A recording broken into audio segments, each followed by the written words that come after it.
మెదక్ జిల్లా మునగాల మండలం ముకుందాపురం గ్రామంలో డాక్టర్ బిఆర్ అంబేద్కర్ నూతన విగ్రహాన్ని ముకుందాపురం గ్రామంలో ఉండే మాదిగలు ప్రతి ఇంటి నుంచి చందా రూపంలో డాక్టర్ బిఆర్ అంబేద్కర్ విగ్రహాన్ని ఏర్పాటు చేసుకున్నారు.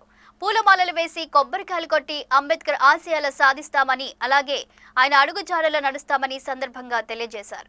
గ్రామంలో కొంతమంది అంటరాని వారిగా చూస్తున్నారని ఈ క్రమంలో దళితులంతా ఏకమై భావితరాల భవిష్యత్తు కోసం అంబేద్కర్ అడుగు జాడల్లో నడవడం కోసం ఈ విగ్రహాన్ని ఏర్పాటు చేసుకున్నామని ఈ సందర్భంగా తెలియజేశారు.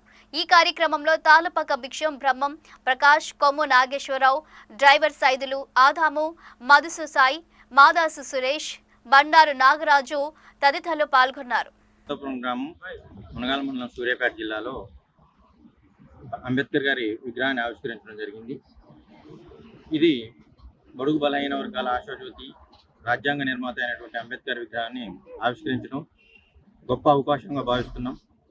మా కుల పెద్దలు, ముకుందాపురం గ్రామ ఎస్సీ మాదిగ కుల పెద్దలు మరియు మా తోటి మిత్రులతో అందరితో కలిసి ఈ విగ్రహాన్ని ఆవిష్కరించడం జరిగింది. NH-65 రహదారి ఎమ్మటి మేము ఎప్పటి నుంచో నిర్మించాలనుకుంటున్నాం. కానీ గత కొంతకాలంగా అనివార్య కారణాల వల్ల ఆగిపోవడం జరిగింది. ఈరోజు ఈ విగ్రహాన్ని నిలబెట్టడానికి అవకాశం వచ్చి మేము ఈరోజు నిలబెట్టదలుచుకున్నాం. ఈ విగ్రహావిష్కరణ జరిగింది. ఇది మా యొక్క ఐక్యతకు, ఇది ఒక విగ్రహం కాదు, ప్రతీక కాదు, మా యొక్క ఐక్యతకు, మా యొక్క గౌరవానికి ప్రతీకగా మేము భావిస్తూ ఈరోజు ఇక్కడ విగ్రహాన్ని ఆవిష్కరించడం జరిగింది. ఇది మా పిల్లలు భవిష్యత్తులో అంబేద్కర్ గారి ఆశయాలు నెరవేరుస్తూ అతని బాటలో నడవాలని కోరుకుంటూ ఈ విగ్రహాన్ని ఆవిష్కరించడం జరిగింది.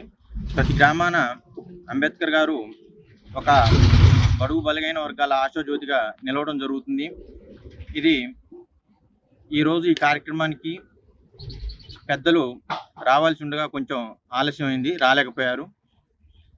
సరే, ఏదేమైనప్పటికీ మేము ఎస్సీ మాదిగలందరం కలిసి ఏకమై ఈరోజు ఈ విగ్రహాన్ని ప్రతిష్ఠించడం చాలా ఆనందదాయకంగా ఉంది.